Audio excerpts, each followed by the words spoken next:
देखिए, आपका संविधान चल रहा था और संविधान में आपका कल शुरू किया गया था शेड्यूल के बारे में, यानी कि अनुसूची के बारे में। उसमें फिर एक बार दोहरा लीजिए किस अनुसूची में क्या है, ये मिलाने के लिए आता है। फिर एक बार हम शुरुआत करते हैं। कल आपका बार काउंसिल ऑफ इंडिया वालों ने परेशान कर दिया और क्लास चलने नहीं दिया बार काउंसिल ऑफ इंडिया वालों ने परेशान कर दिया और क्लास चलने ही नहीं दिया। अब किसको नाराज किया जाए भाई, तमाम मित्र हैं, स्टूडेंट हैं। अब इसलिए बीच में ही क्लास रोका गया था, फिर उसको आगे बढ़ाया जाए।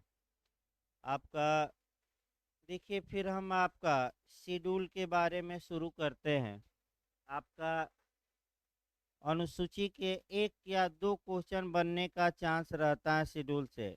आपका जीएस में भी बनता है और लॉ में भी बनता है। आपका पहला नियम बताया गया कि अनुसूचियां क्यों दी गई हैं। तो अनुसूचियों का उद्देश्य ये है कि जो अनुच्छेदों में बातें की गई है उसको और व्यापक तरीके से या विस्तृत तौर पे बताया जाए। तो प्रत्येक जो अनुसूची होगी किसी न किसी आर्टिकल से जुड़ी रहेगी, ये पहला नियम याद रखिए। यानी कि प्रत्येक अनुसूची किसी न किसी अनुच्छेद से ही अटैच होगी। दूसरा नियम आइए आपका, अगर अनुसूची और अनुच्छेद में विरोधाभास होता है, यानी कि इसमें असंगत पैदा होती है, या आपका कह सकते हैं कि कंट्राडिक्शन होता है दोनों में, तो ऐसी कंडीशन में अनुच्छेद में कही गई बात प्रिवेल होगी, अभिभावी होगी, यानी कि लागू होगी। दूसरा नियम। तीसरा नियम आपका, कौन किस अनुसूची में क्या दिया गया है कल बताया जा रहा था। तो पहली अनुसूची में आपका राज्य और संघ शासित प्रदेशों के नाम दिए गए हैं कि भारत में कौन कौन से राज्य होंगे और कौन संघ शासित प्रदेश होंगे। तो ऐसी कंडीशन में अनुच्छेद 1 से 4 तक में आपका भारत के बारे में बताया गया है और राज्यों के बारे में। तो जब अनुसूची 1 पढ़ेंगे तो आर्टिकल 1 से लेकर 4 तक पढ़ेंगे। जैसे कि आर्टिकल 1(1) में भारत अर्थात इंडिया राज्यों का संघ होगा, यूनियन ऑफ स्टेट होगा। तो अब अनुच्छेद 1 से लेकर और 4 तक में जो प्रावधान दिए गए हैं उसकी विस्तृत व्याख्या आपका फर्स्ट अनुसूची में की गई है। अनुसूची नंबर 2 आ जाए, वेतन भत्ता, यानी कि किस किस प्राधिकारी को कितना वेतन भत्ता मिलेगा। ये अलग अलग वेतन भत्ता के बारे में तमाम अनुच्छेदों में बातें की गई है। तो राष्ट्रपति को कितना वेतन भत्ता मिलेगा, आपका उप सभापति को कितना मिलेगा। यहाँ जो क्वेश्चन, एक तो अनुसूची याद रखना है, जो ज़्यादा अटैक करता है वह उपराष्ट्रपति पर पूछा गया है कि उपराष्ट्रपति को जो वेतन भत्ता मिलता है वह उपराष्ट्रपति के तौर पर नहीं बल्कि राज्यसभा के सभापति के तौर पर। ये क्वेश्चन आया है। तीसरी अनुसूची में ओथ या शपथ दिया गया है या प्रतिज्ञान। अब शपथ के बारे में एक क्वेश्चन आपका ये बनता है कि किसके शपथ का प्रारूप तृतीय अनुसूची में नहीं है। तो भाई आप तीन लोगों का याद रखिएगा। एक राष्ट्रपति के शपथ का प्रारूप नहीं है, वह अलग है। आपका दूसरा आपका उपराष्ट्रपति के शपथ का प्रारूप भी अलग है और राज्यपाल के शपथ का प्रारूप ये तृतीय अनुसूची में न देकर जो इनके बारे में अनुच्छेदों में प्रावधान है उधर ही दे दिया गया है। तो तीसरी अनुसूची में ये पूछ, एक तो किससे रिलेटेड है ये याद रखना है और किसके शपथ का प्रारूप नहीं है। फिर चौथी अनुसूची में आ जाइए, ये अनुच्छेद 80 से गवर्न होगा, 80 से। अनुच्छेद 80 राज्यसभा की संरचना की बात करती है। राज्यसभा उच्च सदन होता है यह एक अस्थायी सदन होता है। इसका विघटन कभी नहीं होता। प्रत्येक 2 वर्ष पर 1/3 सदस्य रिटायर होते हैं और 1/3 उनकी जगह पर नए चुने जाते हैं। 12 सदस्यों को नॉमिनेट राष्ट्रपति करता है। अन्य सदस्य आपका राज्यों की जो विधानसभाएं हैं उनके द्वारा चुने जाते हैं। यानी कि अन्य सदस्य किसके द्वारा चुने जाते हैं? तो जो राज्यों की विधानसभाएं हैं, आपका ये जो सदन है, ये एक बार आईएएस में पूछा गया है कि कौन सदन शुद्ध रूप से राज्यों का प्रतिनिधित्व करता है, जनता का नहीं बल्कि स्टेटों का प्रतिनिधित्व करता है, तो वह राज्यसभा मारेंगे। जनता का प्रतिनिधित्व लोकसभा और राज्यों का प्रतिनिधित्व राज्यसभा। उच्च सदन किसे कहा जाता है? राज्यसभा को। निम्न सदन किसे कहा जाता है? लोकसभा को। कौन कभी भी विघटित नहीं होता? राज्यसभा। अब राज्यसभा में किस राज्य से कितने में माने राज्यसभा सांसद चुने जाएंगे, इसका उल्लेख ही आपका अनुसूची नंबर 4 में किया गया है। तो सबसे अधिक सदस्य आपका उत्तर प्रदेश से जाते हैं, 31, ये याद रखना है। फिर आ जाइए पांचवी अनुसूची। पांचवी और छठवीं अनुसूची अनुसूचित क्षेत्रों और अनुसूचित जनजातियों के लिए बनी है। दोनों में बस एक अंतर है, यही आपका पूछा जाता है। अगर आपका असम, मिजोरम, त्रिपुरा और मेघालय से भिन्न राज्यों के लिए अगर अनुसूचित क्षेत्र या अनुसूचित जनजाति दे दे तो अनुसूची नंबर 5 में है।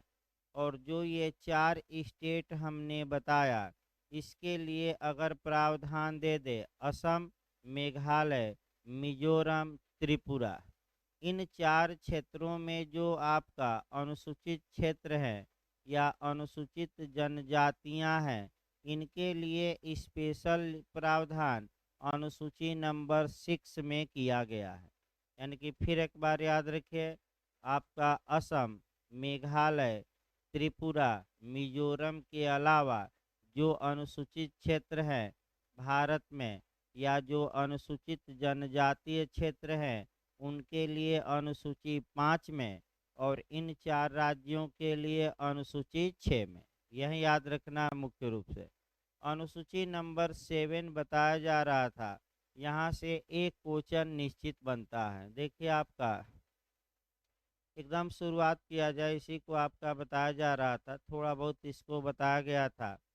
आपका अनुसूची नंबर 7 आपका मैंने कह सकते हैं कि अनुच्छेद 246 से जुड़ा हुआ है आपका। तो अनुसूची नंबर आपका जो 7 है, ये शक्तियों के विभाजन को प्रश्रय देता है। यानी कि सिद्धांत आपका पूछे कि डिवीजन ऑफ पावर या शक्तियों का वितरण या शक्तियों के विभाजन का सिद्धांत, शक्तियों के बंटवारा का सिद्धांत किस अनुसूची में समाहित है? तो अनुसूची नंबर आपका 7। दूसरा पूछा जाता है ये कहाँ से लिया गया है? तो कनाडा से, उसको लिख लीजिए। तो ये कहाँ से प्रेरित है विभाजन? तो आपका कनाडा से लिया गया है। माने कनाडा देश में ऐसा प्रावधान है। अब दूसरा जो क्वेश्चन आपका बनता है कि अनुसूची नंबर 7 में 3 सूचियां दी गई हैं। एक पहली सूची आपका जो दी गई है लिस्ट वह यूनियन लिस्ट है, यानी कि संघ सूची। दूसरी जो दी गई है वह आपका स्टेट लिस्ट है, यानी कि राज्य सूची। और तीसरी कंकरेंट लिस्ट, यानी कि समवर्ती सूची। 3 पहले याद रखिए। फिर विषय पूछा जाता है, वो रट कर जाइएगा। आपका संघ सूची में 97 विषय हैं, राज्य सूची में 66 है और समवर्ती में 47। ये क्वेश्चन कई बार बना है, गलत न हो। संघ सूची में टोटल 97 विषय, राज्य सूची में 66, ये बिहार भी बनाया था क्वेश्चन। और आपका समवर्ती सूची में 47। अब फिर एक बार आइए, संघ सूची के विषयों पर जो 97 विषय हैं, इस पर विधि बनाने का अधिकार भारत की संसद को प्राप्त है। राज्य सूची के विषयों पर जो 66 विषय है, इस पर विधि बनाने का अधिकार राज्य विधानमंडल को प्राप्त है। और जो समवर्ती सूची है, इस पर विधि बनाने का अधिकार संघ और राज्य दोनों को प्राप्त है। ये अगला नियम याद रखना है। जो समवर्ती सूची ही आपका मैंने संघ सूची में हम लिस्ट में जो मेन था आपका मैंने चिन्ह लगवाए थे, राज्य सूची में भी लगवाए थे आपका कल चिन्ह। हमें आपका कंकरेंट लिस्ट को देखना है ज़्यादा, यहाँ से भी आपका क्वेश्चन बना है। एक तो बन जाता है कि ये विषय किस सूची का विषय है, संघ सूची की, राज्य सूची की, समवर्ती सूची का, ये भी सतर्क रहना है। और दूसरा कानून पर बनता है, जैसे सीपीसी, सीआरपीसी हो गई, आईपीसी हो गया, कॉन्ट्रैक्ट हो गया, पीपीए हो गया, एविडेंस हो गया। कम से कम इतना याद रखेंगे, ये सब कंकरेंट लिस्ट के विषय हैं, अर्थात इस पर कानून बनाने का अधिकार आपका संसद को भी प्राप्त है और राज्य विधान मंडलों को। यहाँ थोड़ा एक दो नियम शुरुआती दौर में समझिए। आपका असंगत का सिद्धांत या विरोधी का सिद्धांत हमें देखना है। अगर समवर्ती सूची के किसी विषय पर संघ ने भी कानून बना दिया, राज्य ने भी बना दिया, और दोनों में 36 का आंकड़ा है, अर्थात दोनों में असंगति है, विपरीतता है, तो ऐसी कंडीशन में भी उस विपरीतता की मात्रा तक राज्य का कानून शून्य होगा और संघ द्वारा यानी कि भारत की संसद द्वारा बनाया गया कानून लागू होगा। लेकिन पूछा जाता है ज़्यादा, लेकिन इसका एक एक्सेप्शन है, और वहीं अपवाद ज़्यादा पूछा जाता है कि अगर संघ ने कोई कानून बनाया और राज्य ने उसके विपरीत कानून बना दिया, तो वह कानून उस राज्य में संघ के कानून पर प्रिवेल करेगा, अभिभावी होगा, यानी कि उस राज्य में वह संघ का कानून लागू न होकर राज्य का कानून लागू होगा। एक उपाय है, अगर उस कानून पर राज्य के भारत के राष्ट्रपति ने अपनी एसेंट दे दी हो, अनुमति दे दी हो। यही क्वेश्चन आपका गलत हो सकता है। अभी अनुच्छेद हम बताएंगे, 245 से लेकर इधर 200 आपका माने अनुच्छेद आगे हैं, अभी एक दो दिन में वो बताया जाएगा। आपका विधायी संबंध, उसमें 3-4 सिद्धांत भी आपका मिलेंगे।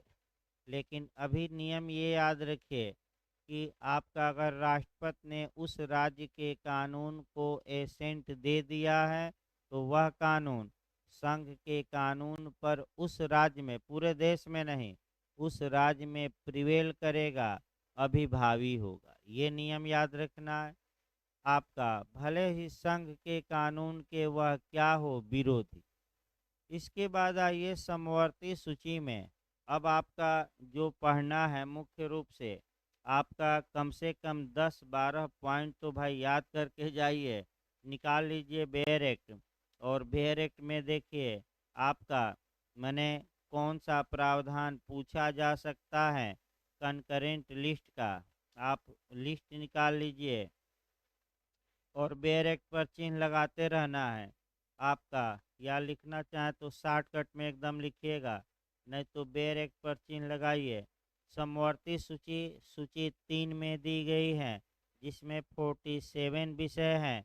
अब पहला देखिए, दंड विधि, जिसके अंतर्गत यानी कि दंड विधि और आईपीसी, यानी कि पहला क्वेश्चन ये बनता है कि जो भारतीय दंड संहिता है वह किस सूची का विषय है, समवर्ती। तो समवर्ती सूची का एंट्री नंबर पूछा जाता है फर्स्ट। तो आईपीसी का प्रावधान संविधान के किस सूची में है? समवर्ती सूची में। अब एंट्री नंबर पूछ रहा है वर्तमान समय में, तो प्रविष्टि नंबर या क्रम संख्या जो 1 2 दिया है, तो प्रविष्टि नंबर किस में है? 1 में। इसके बाद जो दंड प्रक्रियाएं होते हैं, यानी कि इसका मतलब कि आपराधिक मामलों में कानून संघ भी बना सकता है, राज्य भी बना सकता है, अर्थात आईपीसी में संशोधन आपका राज्य भी कर सकता है और संघ भी कर सकता है। इसका मतलब ये भी हुआ। दूसरा देखिए सीआरपीसी, यानी कि दांडिक मामलों में प्रक्रिया, तो ये भी पूछा जाता है कि सीआरपीसी के बारे में प्रावधान संविधान के किस सूची में है? तो समवर्ती सूची में। और समवर्ती सूची का एंट्री नंबर 2। सीआरपीसी पूछे तो समवर्ती सूची की प्रविष्टि संख्या कौन मारना है? आपका 2 मारना है। इसके बाद आपका कह सकते हैं कि निवारक निरोध और राज्य की सुरक्षा लोक व्यवस्था बनाए रखने के लिए निवारक प्रावधानों का उल्लेख किया गया है आपका समवर्ती सूची के एंट्री नंबर 3 में। इसके बाद 4 छोड़ देंगे। पांचवा महत्वपूर्ण है विवाह और विवाह विच्छेद। पांचवा, विवाह और विवाह विच्छेद, शिशु, अवयस्क, दत्तक ग्रहण, वसीयत, उत्तराधिकार आपका इत्यादि भी ये कंकरेंट लिस्ट का विषय है। तो ये भी महत्वपूर्ण है विवाह और विवाह विच्छेद। तो आपका मानना है कि समवर्ती सूची का एंट्री नंबर कौन है? 5। इसके बाद टीपीए पूछी जाती है जो संपत्ति अंतरण से संबंधित कानून है। वह भी आपका कह सकते हैं, अभी कॉन्ट्रैक्ट आएगा भाई, थोड़ा धैर्य रखिए। अभी आपका पहले तो छठवां भी याद रखिए, पूछ सकता है। टीपीए का संवैधानिक आधार आपका है समवर्ती सूची का प्रविष्टि नंबर 6। यानी कि अगर पूछे कि संपत्ति के अंतरण के बारे में कानून कौन बना सकता है, तो संघ भी राज्य भी। इसका प्रावधान कंकरेंट लिस्ट के एंट्री नंबर भी याद रखिएगा 6 में है। और जो आप बता रहे हैं कॉन्ट्रैक्ट और भागीदारी इत्यादि, इसका प्रावधान 7 में है।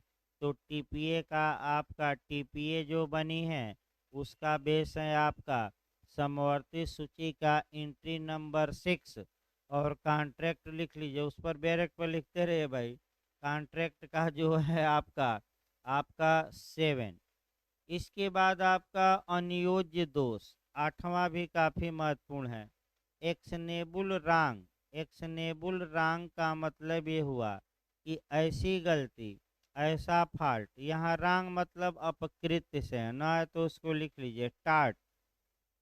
टाट कहा जाता है या दुष्कृत्य, यानी कि ऐसी गलती, ऐसा रॉन्ग, ऐसा आपका दुष्कृत्य या ऐसा अपकृत्य या ऐसा कुकृत्य कहिए, ऐसा कुकृत्य जिसके लिए हम मुआवजा की मांग के लिए मुकदमा कर सकते हैं, ये आपका समवर्ती सूची का विषय है। और आपका जो समवर्ती सूची में प्रावधान किया गया है वह एंट्री नंबर आपका 8 में। ये भी याद रखिए टाट। इसके बाद आ जाइए शोधन अक्षमता और दिवालिया। तो दिवालिया के बारे में आपका कह सकते हैं कि एंट्री नंबर 9 में प्रावधान है।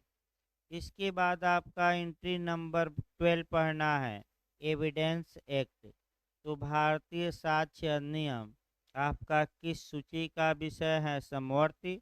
समवर्ती सूची का एंट्री नंबर तक पूछा गया है, तो आपका जवाब रहेगा 12।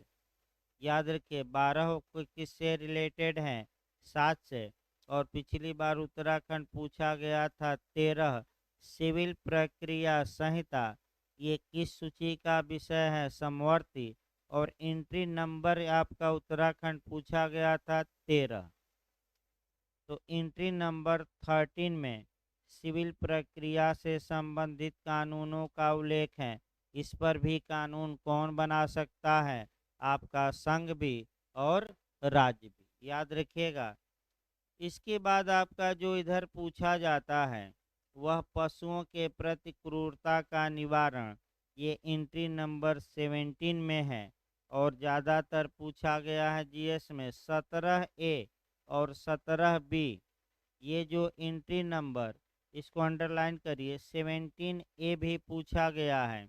वन के बारे में, वन के बारे में, फॉरेस्ट के बारे में प्रावधान कहाँ किया गया है? 17A में।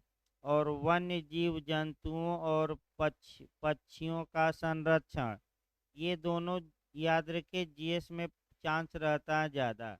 17A में वन है, और वन्य जीव जंतुओं और पक्षियों का अगर प्रोटेक्शन या संरक्षण दे तो उसका प्रावधान किया गया है 17B में। अंडरलाइन कर लीजिए इसको। जीएस में, आईएएस में भी कई बार रिपीट किया है। जीएस में आपका ये पूछ सकता है। इसके बाद जो आपका पढ़ना है, आपका 20A जनसंख्या नियंत्रण और परिवार नियोजन। 20A जनसंख्या नियंत्रण और परिवार नियोजन, ये 20A में है। उसके बाद 26 आपका महत्वपूर्ण है, और विधि वृत्ति, यानी कि आपका वकील का पेशा, चिकित्सा वृत्ति, डॉक्टर का पेशा और अन्य जो प्रोफेशन है उसका उल्लेख 26 में है। तो आप अधिवक्ता हैं तो कम से कम अधिवक्ताओं के लिए कानून बनाने का अधिकार किसको प्राप्त है? ये तो दिमाग में बैठाए रही है। तो भारत की संसद को भी प्राप्त है और राज्य विधान मंडल को। कहाँ दिया गया है आपका प्रोफेशन के बारे में अधिवक्ताओं के? तो समवर्ती सूची का एंट्री नंबर कौन है? 26। इसके बाद आपका 30 आ जाइए, 30 जन्म मरण का रजिस्ट्रेशन, मृत्यु का रजिस्ट्रेशन आपका 30 में है, 30। इसके बाद आपका समा 39 आ जाइए, समाचार पत्र, पुस्तकें और मुद्रणालय, ये आपका जो समाचार पत्र पुस्तक है ये 39 में है। इसके बाद आपका 42 महत्वपूर्ण है, संपत्ति का अर्जन और अधिग्रहण। संपत्ति का अर्जन ये दोनों कर सकते हैं, आपकी संपत्ति को छीन सकते हैं। ये कौन कर सकती है? संसद भी कानून बनाकर। और कौन कर सकती है? राज्य विधानमंडल भी। प्रॉपर्टी 42। आइए देखा जाए 8वीं अनुसूची। 8वीं अनुसूची आपका अनुच्छेद 344 और 351 से रिलेटेड है। इसमें आपका लैंग्वेज के बारे में प्रावधान किया गया है यानी कि भाषा के बारे में। जीएस में 2-3 क्वेश्चन बनता है इस पर कि भाषा के बारे में कितनी अनुसूची, किस अनुसूची में प्रावधान है? 18 में। दूसरा ये बनता है कि मूल संविधान में कितनी भाषाओं का उल्लेख था? 14। और वर्तमान में कितनी भाषाएं हैं? 22। उसको कहीं लिख लीजिए। मूल संविधान में 14 भाषाएं थी, वर्तमान में 22 है। 14 थी और वर्तमान में आपका 22 भाषाएं दी गई हैं। इसके बाद आ जाइए 9वीं अनुसूची। इसको थोड़ा लिखिए 9वीं अनुसूची को भाई। आपका अनुच्छेद 31 के साथ जोड़कर पढ़ेंगे। इसको मैं फिर बता रहा हूँ, कोई ना कोई अनुच्छेद अटैच रहेगा। तो इसको 9वीं अनुसूची को जब पढ़ेंगे तो अनुच्छेद 31B के साथ जोड़कर पढ़ेंगे। पहले आपका फिर एक बार पिछली बार क्वेश्चन बना था वो देख लिया जाए। मूल संविधान में कितनी अनुसूचियां थी? 8। और आपका वर्तमान में कितनी है? टोटल 12। यानी कि 8 के बाद जो शेड्यूल होगा वह ऐड किया गया है बाद में। तो चारों का संविधान संशोधन याद रखिए, उसके बाद तो हम बता ही रहे हैं। आपका प्रथम संविधान संशोधन द्वारा 9वीं अनुसूची, थोड़ा कहीं लिख लीजिए 4-5 लाइन मेन मेन चीजें। 9वीं अनुसूची मूल संविधान में नहीं थी। 5-6 लाइन लिखिए अलग से, या तो बैरक पर या अलग ही। 9वीं अनुसूची मूल संविधान में नहीं थी, इसे प्रथम संविधान संशोधन द्वारा जोड़ा गया। 1951 सन लिख लीजिएगा। इसे प्रथम संविधान संशोधन 1951 द्वारा जोड़ा गया, 1951 द्वारा। इसका मुख्य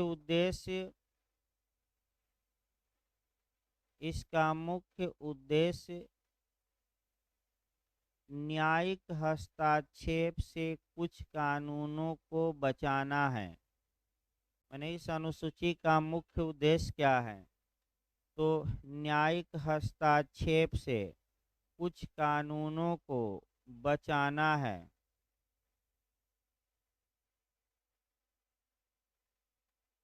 एक लाइन और लिखिए दूसरी, अर्थात अनुसूची 9 में दिए गए कानूनों का न्यायिक पुनर्विलोकन न हो। अनुसूची 9 में दिए गए कानूनों का न्यायिक पुनर्विलोकन न हो, इसलिए जोड़ी गई थी। फिर एक बार देखिए इसको, आपका 9वीं अनुसूची में जो कानून रख दिए जाएंगे, नहीं, 9वीं अनुसूची में जो कानून रख दिए जाएंगे, हाई कोर्ट और सुप्रीम कोर्ट को ये पावर नहीं होगा कि वह उन कानूनों की न्यायिक समीक्षा करे, पुनर्विलोकन करे या वैधता या अवैधता की जांच करे, भले ये कानून हमारे मूल अधिकारों का हनन करते हैं। इसलिए आपका चलता रहा मामला, चलता रहा। अब आया केशवानंद भारती बनाम केरल राज्य का केस। 24 अप्रैल 1973 को निर्णय आया और इसमें ये कहा गया कि संसद संविधान के किसी भी प्रावधान में संशोधन कर सकती है, लेकिन बेसिक स्ट्रक्चर, आधारभूत ढांचे में संशोधन नहीं कर सकती। फिर आपका अब एक ही अनुसूची बची थी और वह अनुसूची बची थी 9वीं। अब इसका क्या हो? अब आपका इसके लिए 2 केस आप पढ़ेंगे, लिख लीजिए। वामन राव बनाम भारत संघ, Vaman Rao versus Union of India, और दूसरा IR सिल्हो। दूसरा केस है IR Coelho versus State of Tamil Nadu. IR Coelho versus State of Tamil Nadu का केस आया। इन दोनों केसों में सुप्रीम कोर्ट ने ये कहा कि, लिख लीजिए अलग से, 9वीं अनुसूची का न्यायिक पुनर्विलोकन किया जा सकता है। यानी कि ये भी अब सुप्रीम कोर्ट के अंडर में है। 9वीं अनुसूची का न्यायिक पुनर्विलोकन किया जा सकता है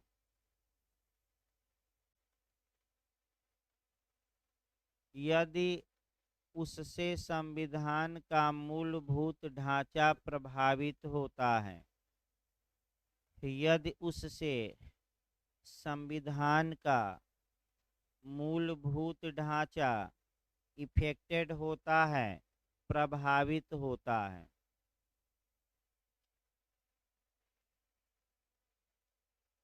लेकिन केवल उन्हीं कानूनों का जो 24 अप्रैल 1973 के बाद रखे गए हैं, यानी पीछे वाले कानूनों का नहीं, याद रखिए।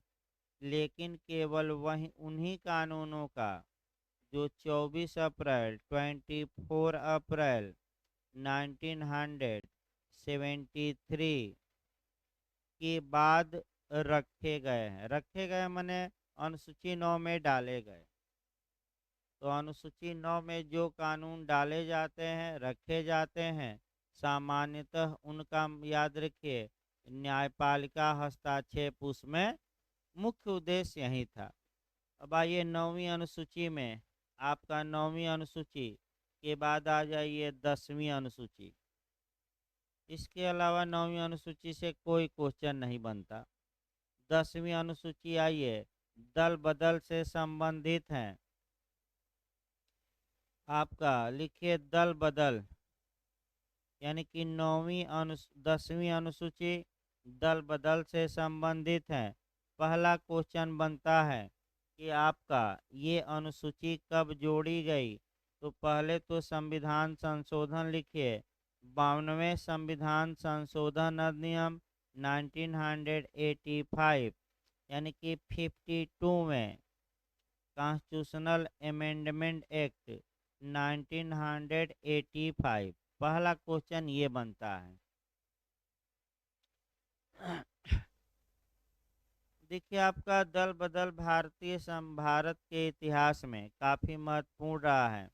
और जो आपका देखे होंगे इस कानून के पहले आपका तमाम लोग अपना दल बदल लेते थे पैसे के बल पर, यानी कि पैसा पैसा पैसा, ईमान बिक जाता है पैसे के बल पर और बिक ही रहा है। और दल बदल बहुत ज़्यादा होते थे, तो दल बदल को रोकने के लिए ही यह कानून बनाया गया। और ये कहा गया, माने यह अनुसूची जोड़ी गई और ये कहा गया कि अगर दल बदल किया जाता है तो वह अपात्र होगा, नालायक होगा, यानी कि आपका निरर्हित हो जाएगा। वह विधायक या सांसद क्या हो जाएगा, अयोग्य। लेकिन लग गया आपका वही आपका। तो 2-3 नियम पहले याद रखिए। अगर मान लीजिए कि कोई पार्टी है, पार्टी ने व्हिप जारी किया या निर्देशित किया अपने सदस्यों को कि इनके पक्ष में या इस प्रस्ताव के विरोध में मत देना है, पहला नियम। और अगर कोई सदस्य, यानी कि उस पार्टी का कोई विधायक या सांसद, दोनों के लिए चलेगा ये, चाहे लोकसभा हो, राज्यसभा हो, विधानसभा हो, विधान परिषद, सबके लिए बताया जा रहा है। अगर उस पार्टी का कोई सांसद या विधायक इस व्हिप का, इस निर्देश या आदेश का वायलेशन करता है तो वह आपका जो कह सकते हैं दल है, उस विधायक को आपका निकाल सकता है पार्टी से, उसकी सदस्यता छीनी जा सकती है। कारण बताओ, नोटिस जारी होगा। लेकिन एक वही समय पूछा जाता है कि अगर उस दल के सचेतक होते हैं या मुख्य जो होते हैं, आपका 15 दिन के अंदर अगर माफ़ कर दिया गया तो ऐसी दशा में वह भले आपका दल के विरोध में जाकर वोट दिया हो पार्टी के, तब उसकी सदस्यता जाएगी नहीं। यानी कि मान लीजिए कि भाजपा ने ही आपका ये कहा, सबको व्हिप जारी किया गया, सबको आदेशित किया गया लोकसभा में कि इस प्रस्ताव के पक्ष में मत देना है। मान लीजिए वरुण गांधी जी हैं, अब हटने ही वाले हैं और विपक्ष में मत दे दिए, तो भाजपा वाले इनको आपका माने मांग करेंगे अध्यक्ष से कि इनकी सदस्यता क्या की जाए, रद्द, क्योंकि इन्होंने पार्टी आदेश का उल्लंघन किया है। लेकिन अगर 15 दिन के अंदर ये माफ़ी मांग लेते हैं आपका पार्टी से और पार्टी इन्हें माफ़ कर देती है, तब सदस्यता नहीं जाएगी। वहीं एक समय है, कितने दिन, 15 डेज। दूसरा ये आपका निर्दलीय। अगर कोई आपका विधायक या सांसद या आपका कह सकते हैं कि विधायक या सांसद निर्दलीय के रूप में पर्चा दाखिल किया, निर्दलीय के रूप में जीता है, ऐसी कंडीशन में अगर वह किसी पार्टी में मिल जाता है तब उसकी सदस्यता समाप्त हो जाएगी। यानी कि एक बार निर्दलीय तो सदैव निर्दलीय, सपोर्ट किसी का भी करिए लेकिन किसी पार्टी में आप मिल नहीं सकते, क्योंकि आप कैसे जीते थे, निर्दलीय। और जैसे ही आप किसी पार्टी में मिलते हैं वैसे ही आपकी सदस्यता पर अब ग्रहण लग जाएगा, यानी कि आपकी सदस्यता जा सकती है।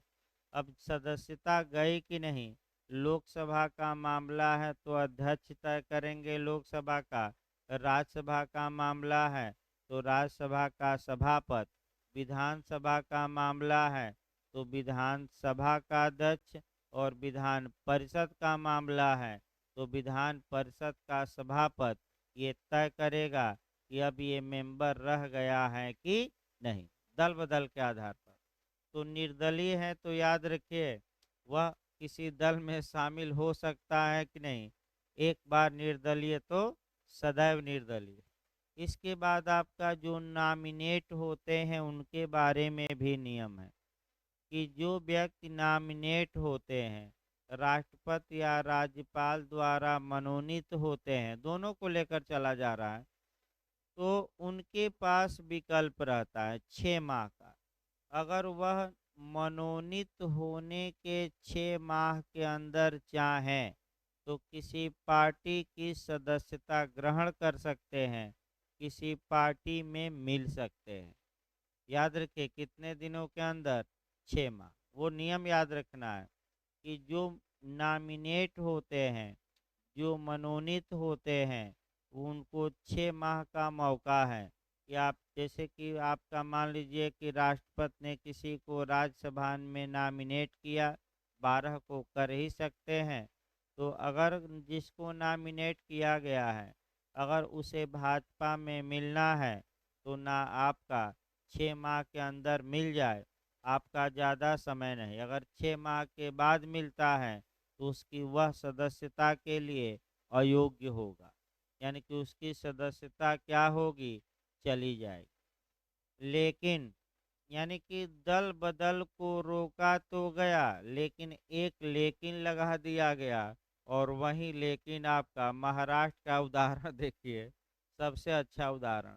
अगर किसी दल के 2/3 सदस्य, आपका 2/3 सदस्य अलग हो जाते हैं और ये कहते हैं कि मैं ही मुख्य दल हूँ, जैसे आपका सबसे उत्तम उदाहरण आपका महाराष्ट्र का है। अगर 2/3 आपका जो विधायक हैं अलग हो गए और कहे कि मैं ही असली शिवसेना हूँ, तो ऐसी दशा में वह दल बदल वैध माना जाएगा। यानी कि आज भी आपका एक उपाय है अलग होने का पार्टी से, और वह क्या है कि 2/3 विधायकों को या 2/3 सांसदों को लेकर आप अलग हो जाइए, और अलग होकर आप कहिए कि मैं ही मूल सदस्य हूँ, मैं ही मूल पार्टी का।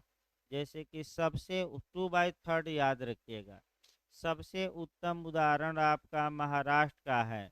मान लीजिए शिवसेना है, उसके विधायक हैं, तो ऐसी कंडीशन में आपने शिंदे ने क्या किया कि 2/3 विधायकों को लेकर कभी गोवा तो कभी असम चले गए और कहे कि मैं ही मूल शिवसेना हूँ, क्योंकि हमारे पास 2/3 का क्या है, विधायक है।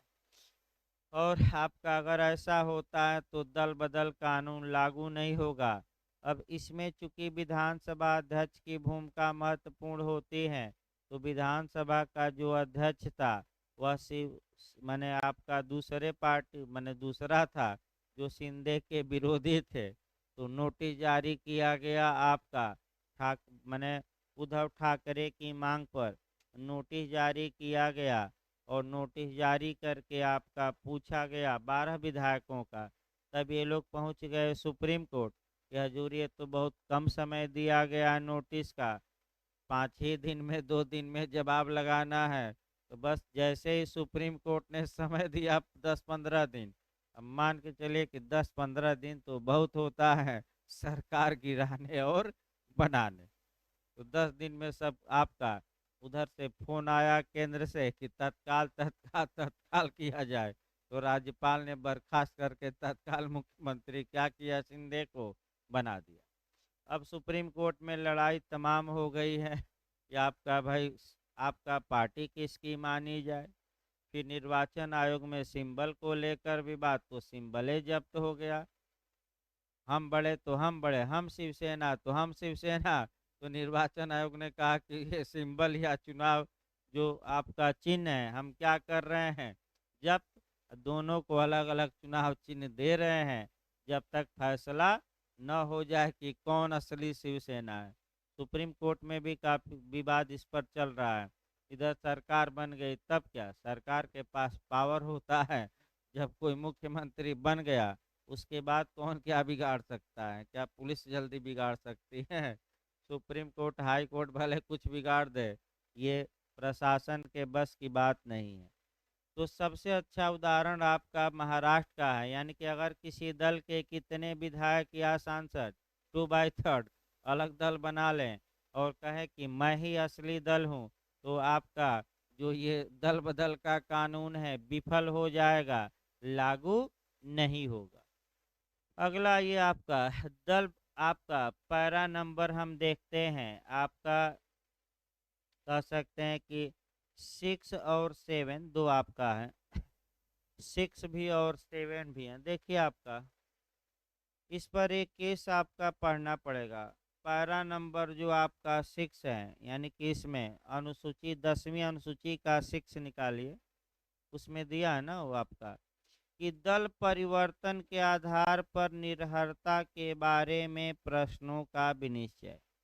तो अगर दल परिवर्तन कोई सदस्य सांसद या विधायक किया है कि नहीं, इस बारे में जो फैसला लेगा, अगर लोकसभा है तो लोकसभा का अध्यक्ष लेगा, राज्यसभा है तो राज्यसभा का सभापति, विधानसभा है तो विधानसभा का अध्यक्ष फैसला करेगा, और विधान परिषद है तो विधान परिषद का सभापति, और इनका फैसला अंतिम होगा, फाइनल होगा। और पैरा नंबर 7 कहता है कि जब ये फैसला दे दिए तो न्यायिक हस्तक्षेप नहीं, न्यायालय में जाया जा सकता है कि नहीं अध्यक्ष के फैसले के खिलाफ नहीं।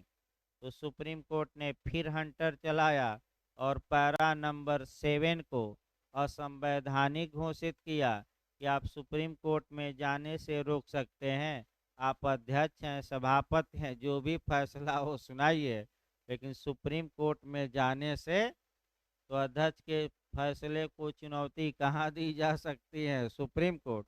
तो पैरा नंबर 7 असंवैधानिक घोषित किया गया है सुप्रीम कोर्ट द्वारा। केस लिखिए कि होतो होलो हान, कि होतो होलो हान बनाम जी चिल्हू और अन्य। ये 1992 का है आपका, जी चिल्हू की होतो होलो हान, की होतो होलो हान, बस याद रखे बनाम जी चिल्हू। पैरा 10वीं अनुसूची के पैरा नंबर 7 को अनकॉन्स्टिट्यूशनल घोषित किया गया, असंवैधानिक। 10वीं अनुसूची के पैरा नंबर 7 को असंवैधानिक, जो न्यायालय की अधिकारिता का वर्जन करता है, यानी कि अध्यक्ष या सभापति ने जो फैसला दे दिया वह फाइनल होगा। तो सुप्रीम कोर्ट ने कहा कि नहीं, आप पुनर्विचार नहीं कर सकते, आप उस पर पुनर्विचार नहीं करेंगे, ये फाइनल होगा। और ये जो पैरा 7 रोकता है ये अवैध है। सुप्रीम कोर्ट में जाने से थोड़े आप रोक सकते हैं कानून बनाकर। तो तभी तो भाई विधायकों का मामला कहाँ पहुंच गया, शिवसेना का सुप्रीम कोर्ट। नहीं तो अगर ये पैरा बरकरार रहता तो कोर्ट नहीं कुछ कर पाता, और ये जो अध्यक्ष और सभापति हैं मनमानी करने लगते। तो भाई 15 मिनट का ब्रेक रहेगा, अभी आपका कॉन्स्टिट्यूशन ही चलेगा दूसरे पीरियड। देखिए संविधान में आपका ये चल रहा था, 10वीं अनुसूची चल रही थी, और पैरा नंबर 6 और 7 अच्छे से तैयार करना है। और तो आपका तैयार ही करना है। लेकिन पैरा नंबर 6 और 7, पैरा नंबर 6 ये कहता है कि दल परिवर्तन के आधार पर निरर्हता यानी कि अयोग्यता के बारे में प्रश्नों का विनिश्चय। आपका अगर लोकसभा का सदस्य हैं तो लोकसभा अध्यक्ष करेंगे, राज्यसभा के सदस्य कोई है तो राज्यसभा का सभापति करेगा, विधानसभा का अगर कोई मेंबर है तो विधानसभा का अध्यक्ष करेंगे, और विधान परिषद का अगर मामला है तो विधान परिषद के सभापति करेंगे। और इनका निर्णय अंतिम होगा। अंतिम होगा का मतलब सुप्रीम कोर्ट ने यह कहा कि आप जब एक बार फैसला सुना दिए तो दोबारा उस पर पुनर्विचार नहीं करेंगे। अंतिम का मतलब ये व्याख्या किया सुप्रीम कोर्ट ने। और पैरा नंबर 7 कहता है कि न्यायालयों की अधिकारिता का वर्जन यानी कि जो फैसला ये लोग सुना दिए उस फैसले के खिलाफ कोर्ट का दरवाजा खटखटाया नहीं जा सकता, हाई कोर्ट सुप्रीम कोर्ट का। तो ये जो पैरा है कि हो तो हो लोहान बनाम जी चिल्लू के बाद में असंवैधानिक अवैध घोषित कर दिया गया है, अर्थात सुप्रीम कोर्ट और हाई कोर्ट का दरवाजा अब खटखटाया जा सकता है। ये ना कहेगा कि नहीं जा सकते, तभी तो महाराष्ट्र में लोग गए सुप्रीम कोर्ट। इस प्रकार आपका। अब आइए 11वीं अनुसूची। आपका 11वीं अनुसूची 343 जी से जुड़ी है, 243 जी 243 जी से। इसमें आपका ग्राम पंचायत के बारे में प्रावधान है। तो फिर याद रखिए, ग्राम पंचायत के बारे में प्रावधान संविधान के भाग 9 में है। और नगर पंचायत या नगर पालिका के बारे में प्रावधान 9A में है। फिर 9B में सहकारी समिति, भाग पूछा गया गलत न हो।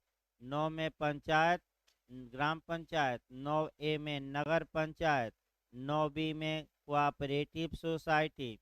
तो 9A में जो ग्राम पंचायत है वह उसी के साथ 11वीं अनुसूची जोड़ी गई। और ग्राम पंचायतों को किन किन विषयों में अधिकारिता होगी वे विषय 11वीं अनुसूची में दिए गए हैं। तो पहला क्वेश्चन बनता है कि 11वीं अनुसूची कब जोड़ी गई। तो संविधान के 73वें संविधान संशोधन अधिनियम 1992 में। और ये कितने विषय हैं पूछा जाता है, 29। ये याद रखना है कब जोड़ी गई, कितने विषय हैं और किसके बारे में। तो ग्राम पंचायत कितने विषय हैं, 29। अब 12वीं अनुसूची आ जाइए। 12वीं अनुसूची आपका 243W से कोरिलेट होती है। ये जो नगर पालिका है या नगर पंचायत है या शहरों में जो नगर निगम इत्यादि बनते हैं उनके बारे में प्रावधान किया गया है। और नगर पालिका के ये जो जोड़ी गई अनुसूची आपका 74वें संविधान संशोधन अधिनियम 1992 से जो 92 में जोड़ी गई। और ये नगर पंचायतों को आपका 18 विषय दिए गए हैं। ये विषय किसके एरिया में आते हैं, नगर पंचायत। तो फिर एक बार सब्जेक्ट याद रखिए। संघ 7वीं अनुसूची में आपको देखना है 3 सूची हैं। एक संघ सूची जिसमें 97 विषय है, समवर्ती में 66, नहीं राज्य में 66 और समवर्ती में 47। फिर 11वीं याद करना है, ग्राम पंचायत के कितने विषय का उल्लेख है, 29। और 12वीं याद करना है 18। ये कब कब जोड़ी गई फिर पूरा एक बार हम बता रहे हैं। 9वीं जोड़ी गई प्रथम संविधान संशोधन द्वारा, 10वीं 92वें द्वारा, 11वीं 73वें द्वारा और 12वीं 74वें द्वारा। यहाँ से एक या दो क्वेश्चन आपका जीएस और लॉ में निश्चित बनता है, इतना जितना बताया गया। अब आइए फिर आपका चूंकि हाई कोर्ट बता ही दिया गया है, अब एक एक चैप्टर उठाया जाए। सुप्रीम कोर्ट हम एक बार रिवीजन कराते हैं। उच्चतम न्यायालय के बारे में उच्चतम न्यायालय के बारे में भी आपका क्वेश्चन बनता है। तो सबसे पहले आपका जो क्वेश्चन बनता है वह ये बनता है, लिखना चाहे तो शॉर्टकट में लिखिए, नहीं तो अनुच्छेद 124 निकाल लीजिए। कुछ केस 3-4 आपका पूछा जाता है, वहीं 3-4 केस लीडिंग केस है। इसके बाद से आपका अन्य बातें आपका चलती है, लेकिन एक बार रिवीजन करा दिया जाए, भले पढ़ाया गया हो सुप्रीम कोर्ट के बारे में।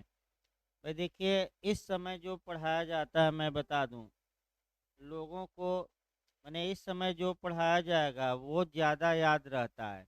तो प्रयास ये करिए कि ज़्यादा से ज़्यादा लेक्चर को कवर करिए और इस समय का क्लास न छोड़िए।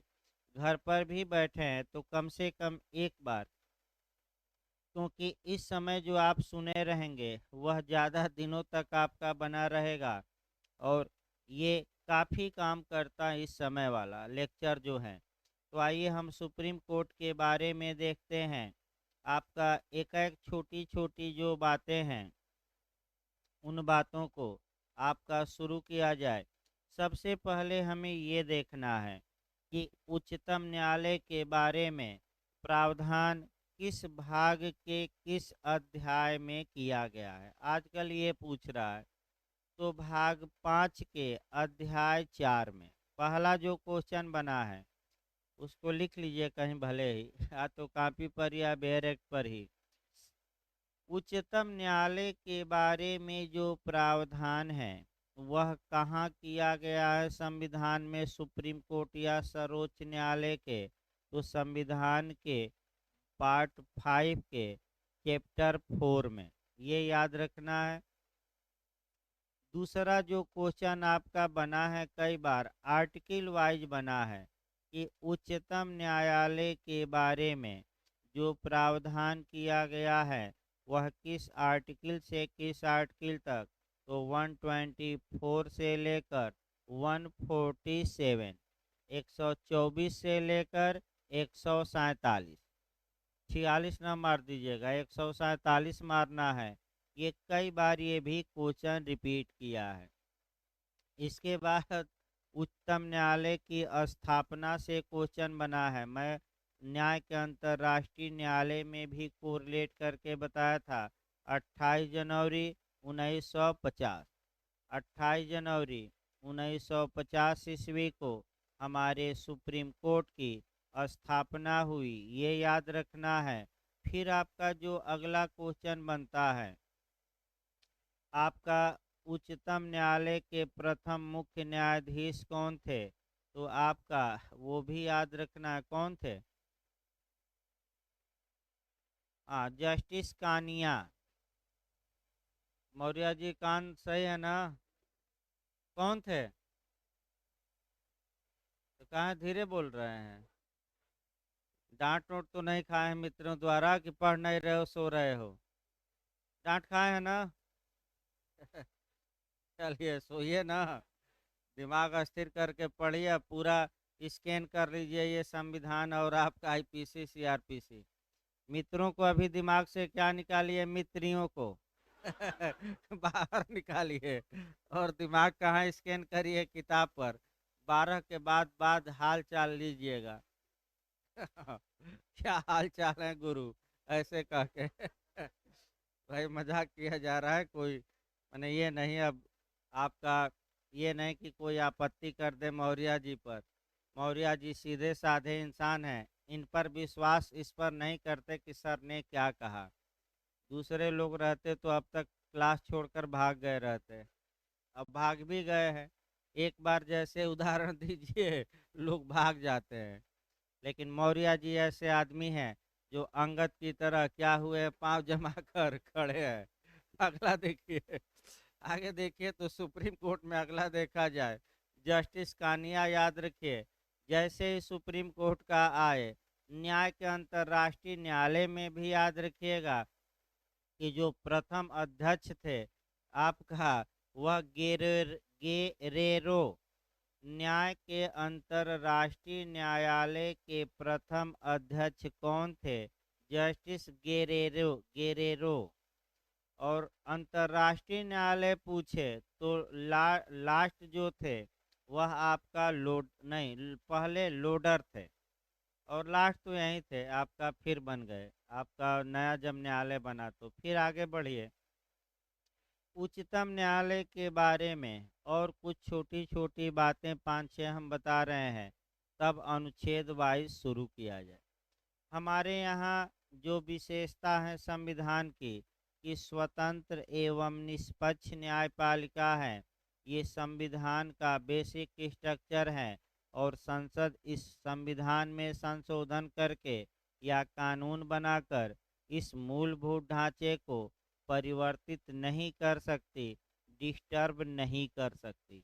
अगर करती है तो न्यायपालिका उस संविधान संशोधन को ही अनकॉन्स्टिट्यूशनल या वाइड घोषित करने की शक्ति रखती हैं। किया भी गया, बताया जाएगा।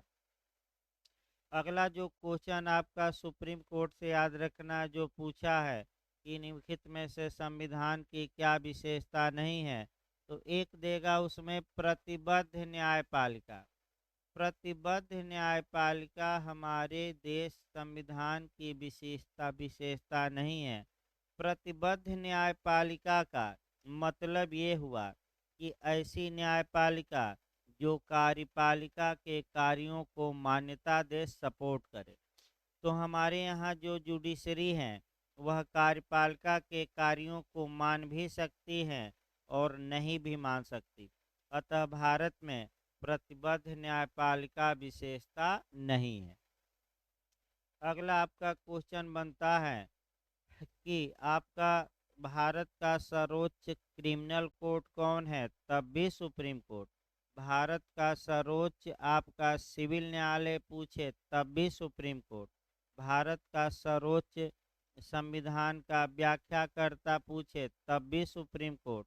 और भारत का सर्वोच्च अपीली अदालत पूछे तब भी उच्चतम न्यायालय ही मार कराना है।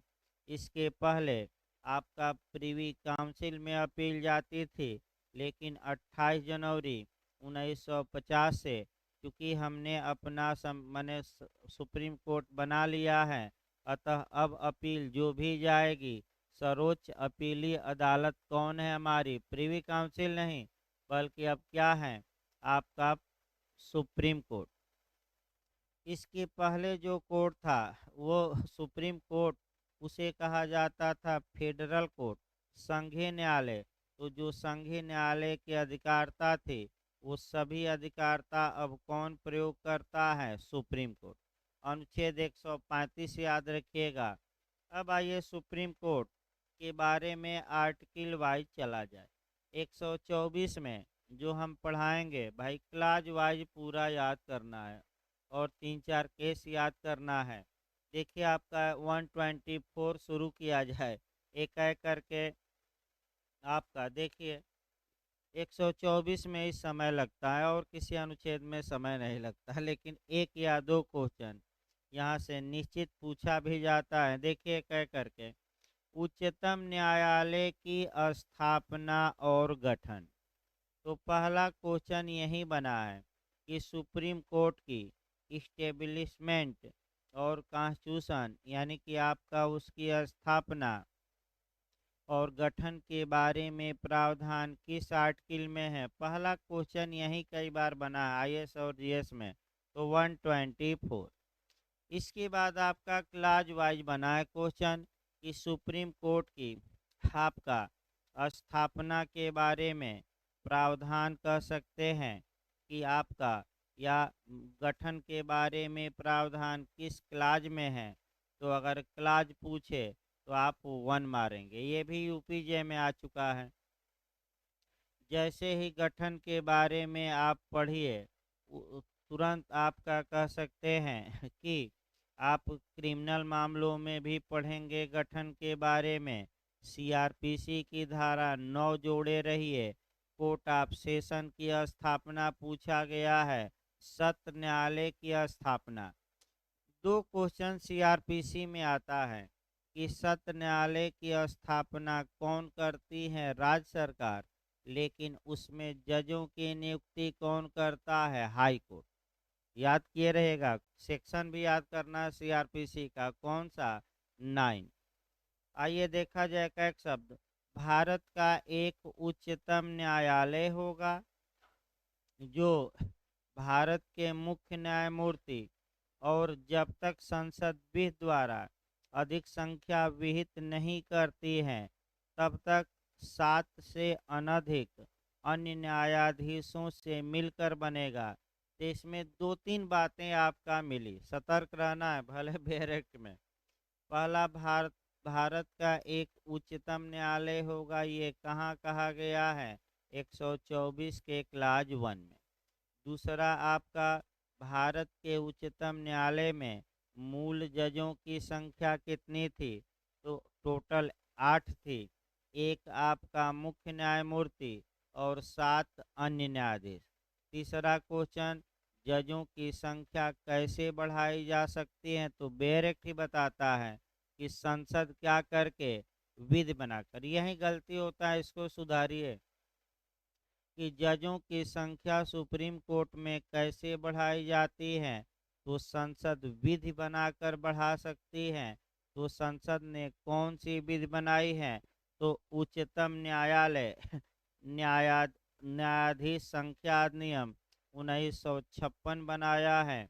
यानी कि संसद ने सुप्रीम कोर्ट जजेज आपका संख्या अधिनियम 1956 बनाया है और उसी में बार बार संशोधन करके जजों की संख्या बढ़ाई जाती है। वर्तमान में यह संख्या टोटल 34 है, एक मुख्य न्यायमूर्ति और 33 अन्य न्यायाधीश। ये याद रखिए कैसे संख्या बढ़ती है, इस पर आपका क्वेश्चन ज़्यादा बनता है। तो संसद क्या करके बढ़ाती है? विधि बनाई है कि नहीं? संसद बनाई है। किस सन में बनाई है? 1956। तो अब वर्तमान में कितनी सदस्य संख्या है सुप्रीम कोर्ट की? टोटल 34। अगर मुख्य न्यायमूर्ति सहित पूछे तो 34, और रहित या सिवाय जो आजकल दे रहा है सिवाय पूछे तो 33।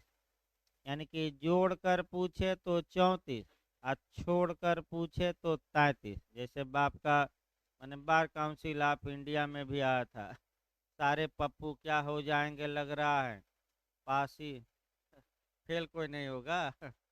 चलिए ठीक है भाई। चलिए उस पर ज्यादा भाई। अब आइए क्लास 2 आइए आपका। देखिए क्लास 2 में जो आपका मैंने दिया गया है, आपका क्लास 2 में जो प्रावधान किया गया है, अब ये नया प्रावधान था। फिर एक बार देखिए, उच्चतम न्यायालय में और उच्च न्यायालय में जजों की नियुक्ति के बारे में आपका भारत की संसद ने 99वें संविधान संशोधन करके कुछ परिवर्तन लाया। उसमें ये था कि एक राष्ट्रीय न्यायिक नियुक्ति आयोग बनेगा 124 ए के तहत। अनुच्छेद 124 ए के तहत एक राष्ट्रीय आपका न्यायिक नियुक्ति आयोग बनेगा। इस आयोग में 50% कार्यपालिका के लोग होंगे, 50% आपका न्यायपालिका के। ये सेलेक्ट कमेटी होगी और ये सेलेक्ट कमेटी आपका राष्ट्रपति को सिफारिश करेगी और उन्हीं लोगों को जज बनाया जाएगा। ये 99वें संविधान संशोधन द्वारा आया और तमाम अनुच्छेदों में संशोधन किया गया, लेकिन इसको सुप्रीम कोर्ट में चैलेंज किया गया और ये कहा गया कि हजूर ये जो प्रावधान है ये बेसिक स्ट्रक्चर का वायलेशन करता है, न्यायालय की स्वतंत्रता और निष्पक्षता पर अटैक करता है, आक्रमण करता है। अतः आप इसे असंवैधानिक या शून्य घोषित करिए। तो सुप्रीम कोर्ट ने 99वें संविधान संशोधन को अवैध घोषित कर दिया। केस याद रखना है, supreme court on records association and another, यानी कि अन्य बनाम भारत संघ के बाद में 2015 में आपका इन सभी संशोधनों को शून्य घोषित कर दिया सुप्रीम कोर्ट ने। अतः जो पुरानी व्यवस्था थी आज भी वही व्यवस्था क्या रहेगी, लागू। तो पुरानी व्यवस्था क्या थी ये हमें देखना है कि खंड 2 देखिए नियुक्ति के बारे में है कि राष्ट्र माने आपका जो उच्चतम न्यायालय के जजों की नियुक्ति की जाएगी वह राष्ट्रपति द्वारा की जाएगी। इसके लिए राष्ट्रपति आपका सलाह लेगा। किससे सलाह लेता है, तो आपका कह सकते हैं कि एक तो सुप्रीम कोर्ट के मुख्य न्यायाधीश से, दूसरा बेयर की भाषा अभी चल रही है, दूसरा उच्च न्यायालय के ऐसे न्यायाधीशों से जो वह उचित समझे, सलाह लेकर और आपका सुप्रीम कोर्ट में जजों की नियुक्ति की जाएगी। और जब सुप्रीम कोर्ट में जज कोई व्यक्ति नियुक्त हो गया राष्ट्रपति द्वारा, तब वह जज 65 वर्ष की आयु तक अपने पद पर बना रहेगा। तो बताइए हाई कोर्ट में कितने दिनों तक बना था, 62। और सुप्रीम कोर्ट में कितने दिनों तक, 65 वर्ष किया। अब नियुक्ति का जहां तक मामला है, राष्ट्रपति किससे राय लिया किससे नहीं लिया ये ओपन ही नहीं होता था और जज लोग बना दिए जाते थे। ये लेकर विवाद उत्पन्न हुआ और सबसे पहले विवाद आता है SP Gupta versus Union of India 1982 से। यहाँ से आप विवाद शुरू करेंगे और कम से कम आपका 3 केस याद करना है। इन्हीं केसों में से क्वेश्चन अंदर से बनता है। पिछली बार यूपीजे में एसपी गुप्ता से आपका क्वेश्चन बना था। देखिए SP Gupta versus Union of India का केस पहले आया 1800 ऑफ 1982 का। इसमें जो पिछली बार क्वेश्चन बना था कि किस वाद में टोटल 7 जजों की पीठ बैठी थी, तो आपका एसपी गुप्ता के वाद में। एसपी गुप्ता के वाद का उपनाम है जजेज ट्रांसफर केस, यानी कि न्यायाधीश स्थानांतरण का मामला, ये भी पूछा जाता है। दूसरा अगला क्वेश्चन कितने से निर्णय आया, ये पूछ सकता है 4-3 से। एसपी गुप्ता के केस में कितने से निर्णय आया, तो 4 जज पक्ष में थे और 3 विरोध में। फिर मुख्य न्यायाधीश पूछा जाता है जस्टिस पीएन भगवती, यानी कि आपका कह सकते हैं कि जस्टिस पीएन भगवती थे। फिर आपका अगला क्वेश्चन आता है कि लोकहितवाद का जन्म किस वाद में हुआ, तो एसपी गुप्ता के ही केस में।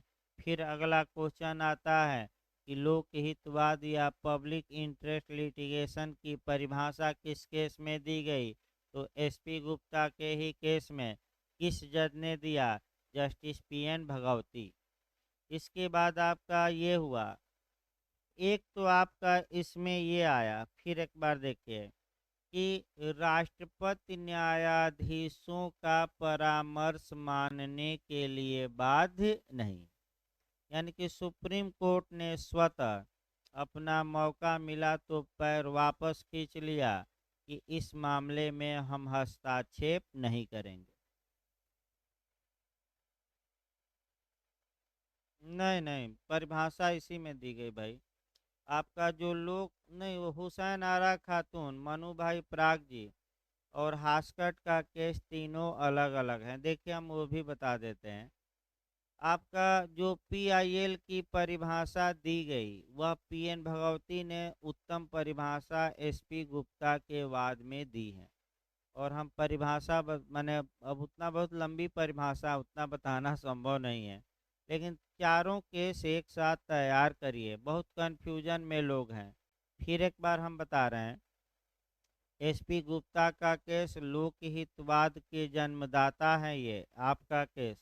इसके बाद मनु भाई पराग जी का केस एक लोग आपका कई लोग कन्फ्यूजन है कि अगर ये आए कि सुप्रीम कोर्ट ने कहा कि ला विश्वविद्यालयों की ज़्यादा स्थापना की जाए, और लोग ज़्यादा से ज़्यादा लोगों को वित्त की शिक्षा दी जाए। तो ये मनु भाई प्राग जी में सुप्रीम कोर्ट ने कहा। फिर आपका निःशुल्क विधिक सहायता पूछे, सबसे पहले तो हास्कट का वाद है और निःशुल्क विधिक सहायता और शीघ्र परीक्षण स्पीडी ट्रायल, ये दोनों बातें पुनः दोहराया गया हुसैन आरा खातून। ये कह लेकिन आपका अधिवक्त विश्वविद्यालय की स्थापना की जाए राज्य द्वारा, तो ये मनु भाई प्राग जी का केस है। ये हुसैन आरा हास्कट ना मार दीजिएगा, मनु भाई प्राग जी। अगला देखिए आपका, फिर आपका चलता रहा मामला 82 से चलता रहा 10 साल तक, फिर ऐसे होता रहा। फिर जो लीडिंग केस आता है वह आपका आता है उच्चतम न्यायालय एडवोकेट्स ऑन रिकॉर्ड बनाम भारत संघ का, यानी कि supreme court advocate on record versus Union of India 1993 का मामला आता है। और सर्वप्रथम सुप्रीम कोर्ट ने राष्ट्रपति से ये अधिकार छीन लिया। देखिए क्या सुप्रीम कोर्ट ने कहा। इसमें कुल 9 जज थे। पहला क्वेश्चन याद रखना है, इस केस में कुल कितने जज थे? 9 जज थे। 7-2 से फैसला आया, यानी कि 7 जज पक्ष में थे और 2 विरोध में। 3-4 बातें आपका महत्वपूर्ण है और उन्हीं बातों को गौर करना है। सबसे पहले याद रखिए कि सबसे पहला निर्णय कि उच्चतम न्यायालय का मुख्य न्यायमूर्ति किसे बनाया जाएगा, जो आपका वरिष्ठ जज हो। यानी कि राष्ट्रपति को विवेक नहीं है कि किसी को सुप्रीम कोर्ट का यानी कि CJI chief justice of India बना दे। राष्ट्रपति बाध्य हैं कि उसी जज को ही चीफ जस्टिस ऑफ इंडिया बनाएगा जो वरिष्ठ हो, चाहे उसका कार्यकाल 2 दिन का हो या 1 माह का हो या 2 साल का हो, उससे कोई मतलब नहीं। तो ये पहला क्वेश्चन बनता है कि किस केस में कहा गया कि उच्चतम न्यायालय के वरिष्ठ न्यायाधीश को ही सीजीआई बनाया जाएगा। तो याद रखिएगा, उच्चतम न्यायालय एडवोकेट्स ऑन रिकॉर्ड बनाम भारत संघ 1993। दूसरा क्वेश्चन आइए, अब ये आया कि आपका जो ये न्यायाधीश राष्ट्रपति को सलाह देंगे वह पूर्ण एवं प्रभावी होगा और राष्ट्रपति न्यायाधीशों की सलाह मानने के लिए बाउंड होगा, बाध्य होगा। यानी कि सबसे पहले 1993 में ही सुप्रीम कोर्ट ने कह दिया कि राष्ट्रपति न्यायाधीशों का परामर्श मानने के लिए क्या होगा, बाध्य होगा। इसके बाद आपका कह सकते हैं कि सबसे पहले ये पूछ सकता है कोलिजियम या चयन मंडल या चयन समूह। सबसे पहले कोलिजियम या चयन मंडल का उल्लेख इसी केस में किया गया और चयन जो मंडल बनाया गया वह 1+2 का था। यानी कि 1993 में आपका ये कहा गया इस केस में कि सुप्रीम कोर्ट में एक कोलिजियम बनेगी, एक चयन समूह बनेगा, एक चयन मंडल बनेगा जिसमें सुप्रीम कोर्ट का मुख्य न्यायमूर्ति होगा और 2 अन्य वरिष्ठतम न्यायाधीश होंगे।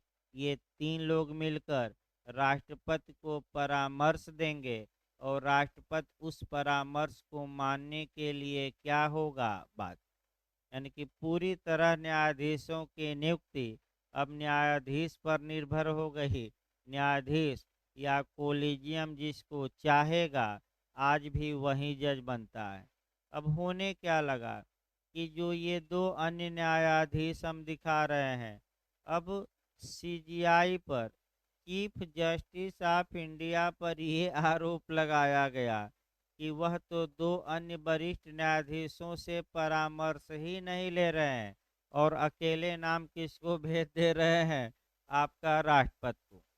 तो इस विषय पर भारत के राष्ट्रपति ने अनुच्छेद 143 के तहत उच्चतम न्यायालय से सलाह मांगी, एडवाइजरी मांगी कि ऐसा आ रहा है, तो इस बारे में आप स्थिति बिल्कुल क्लियर करिए कि जजों की नियुक्ति कैसे की जाए। तो भारत के राष्ट्रपति ने एडवाइजरी मांगी, सलाह मांगी, और वह केस आया इनरी प्रेसिडेंशियल रिफरेंस मामला 1999, यानी कि इनरी प्रेसिडेंशियल रिफरेंस मामला आया, और किस सन में आया? 1999। और जो 1999 में बातें सुप्रीम कोर्ट ने सलाह देते समय राष्ट्रपति को कही, वर्तमान में उसी प्रक्रिया द्वारा हमारे उच्च न्यायालय और उच्चतम न्यायालयों में जजों की नियुक्ति की जाती है। यानी कि जो वर्तमान में जज सुप्रीम कोर्ट, हाई कोर्ट में बनाए जाते हैं, वह 1999 के जो इनरी प्रेसिडेंशियल रिफरेंस मामला है, इसमें दिए गए सलाह के अनुसार बनाए जाते हैं। तो पहला तो इसमें टोटल 9 जज थे। पहला याद रखना, इसमें भी कितने जज थे? 9। सर्वसम्मत से फैसला आया, यानी कि 9 जज एक राय के थे। तो आखिर इसका उपनाम है, उपनाम भी पूछा जाता है, जजेज अपॉइंटमेंट एंड ट्रांसफर आपका मामला। जजों की नियुक्ति, ये क्वेश्चन आ चुका है, थोड़ा अंडरलाइन करिए। जजों की नियुक्ति एवं स्थानांतरण का मामला, ये किस केस का उपनाम है? तो इनरी प्रेसिडेंशियल रिफरेंस मामला।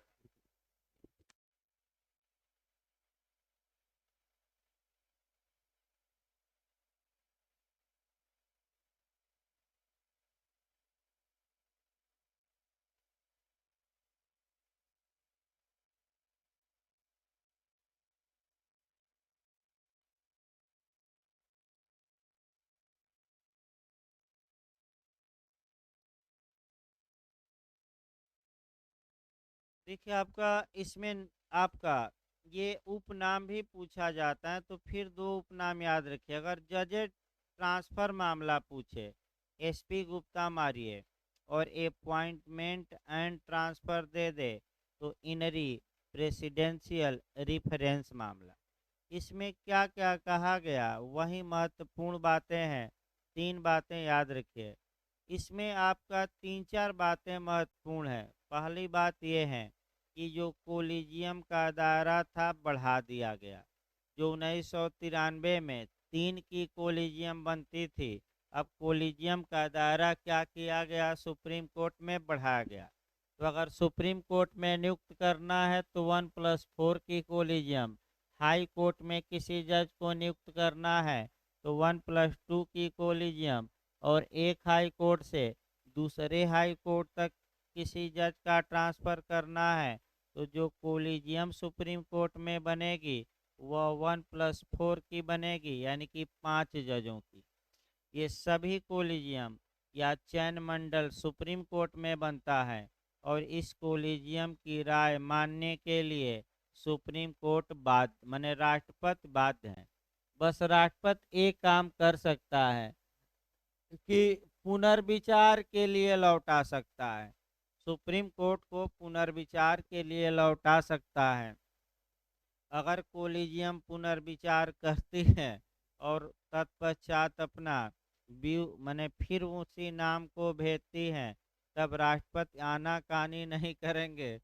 अब उस व्यक्ति को हाई कोर्ट या सुप्रीम कोर्ट का जज बनाने के लिए बाउंड हैं, बाध्य हैं। लेकिन एक बार राष्ट्रपति क्या कर सकता है आपका? देखिए, जो व्यक्ति जज बनता है आपका, एक तो आईबी जांच करती हैं उसकी राह, और तमाम एजेंसियां गुप्त रूप से उसकी जांच करती हैं, रिकॉर्ड की, और आपका नेचर से लेकर सबकी। और आपका भी विवाद उत्पन्न हुआ है कि ये जो जांच माने जो आपका ये जो माने राह, आईबी इत्यादि हैं, ये जो जांच करती हैं, और जो ये जांच में जज के खिलाफ या पक्ष में रिपोर्ट प्रेषित करती हैं, इसको ओपन किया जाए। ये मांग चल रही है कि इसको ओपन किया जाए कि इन्होंने इस व्यक्ति के पक्ष में क्या रिपोर्ट दी है। इसकी भी डिमांड चल रही है, क्योंकि जांच होती है गुप्त रूप से अंदरूनी, और तब जाके फाइनल लिस्ट होती है। अब उसमें कई विवाद उत्पन्न हो जाते हैं। कभी कल ये हुआ कि जैसे कि आपका कोलिजियम में ने राष्ट्रपति को नाम भेज दिया, और किसी लीक हो जाती है कभी काल बात किसी व्यक्ति के बारे में कि इनके बारे में तो आईबी ने या इसने आपका थोड़ा आपत्ति की है, या थोड़ा रिपोर्ट गलत लगाई है, माने रिपोर्ट आपका कह सकते हैं पक्ष में नहीं है। तो जैसे ही विवाद उत्पन्न होता है, तमाम लोग जैसे ही नाम आता है खुद अपना पीछे हट जाते हैं कि हम जज नहीं बनेंगे। आपका कई लोग भारत के सुप्रीम कोर्ट के जज खुद अपना हट लिए कि हमारा नाम हटा दिया जाए, हम जज नहीं बनेंगे। लेटर भेज दिए आपका सीजीआई को और राष्ट्रपति को, यानी जैसे ही विवाद उत्पन्न हुआ। लेकिन एक लाइन याद रखिए, अगर राष्ट्रपति एक बार पुनर्विचार के लिए लौटाया और फिर कोलिजियम ने उसी नाम को दोबारा रिकमेंड किया, तो राष्ट्रपति बाउंड है कि उस व्यक्ति को क्या बनाए, जज नियुक्त करे। तो अब जो क्वेश्चन नया नया बनता है कि जज नियुक्ति के लिए एक्चुअल पावर किस में है, तो राष्ट्रपति में नहीं कोलिजियम में है। आपका इसको लेकर काफ़ी समय भारत में विवाद चल रहा है। जो आपका कह सकते हैं कि ये जो विधि मंत्री हैं आपका, ये भी बार बार कुछ न कुछ कह रहे हैं, बार बार सर्वे आ रहा है, ये भी असहाय है कि हम क्या करें। भाई आपका मामला है तो हम क्या करें। हम तो देखिए संविधान में संशोधन भी किए, लेकिन सुप्रीम कोर्ट ने उस संशोधन को माना नहीं कि जो वंश परंपरा है उसको क्या किया जाए, तोड़ा जाए। लेकिन सुप्रीम कोर्ट माने तब तो, क्योंकि हमने तो कहा था कि एक कोलिजियम बनेगी जिसमें 50% लोग कहाँ के रहेंगे, कार्यपालिका, 50% न्यायपालिका। ये चयन समिति हो गई, ये आपका विचार करेगी नामों को और जिसको भेजेगी वही जज बनाया जाए। तो ये तो सुप्रीम कोर्ट ने माना नहीं, ये सब अवैध घोषित कर दिया। तो आज भी एक्चुअल पावर मैं बता दूं कोलिजियम में है। आपका जो कोलिजियम कहेगी, जिसको कहेगी वही क्या बनेगा, जज। हाई कोर्ट और सुप्रीम कोर्ट में, और कह सकते हैं कि हाई कोर्ट सुप्रीम कोर्ट के जजों की नियुक्ति में कोई रिजर्वेशन नहीं। अगर पूछ ले कि आरक्षण है कि नहीं आपका किसी वर्ग को, कोई रिजर्वेशन नहीं है। फिलहाल जो वर्तमान स्थिति है ये है। आगे बढ़ा जाए आपका, परंतु देखिए आपका अभी खंड 2 चल रहा है भाई। आपका 124 का क्लास 2 जरूर याद रखिएगा। एक क्वेश्चन बनने का चांस रहता है, तमाम एंगल से हमने बताया। इसी अनुच्छेद में थोड़ा समय लगता है।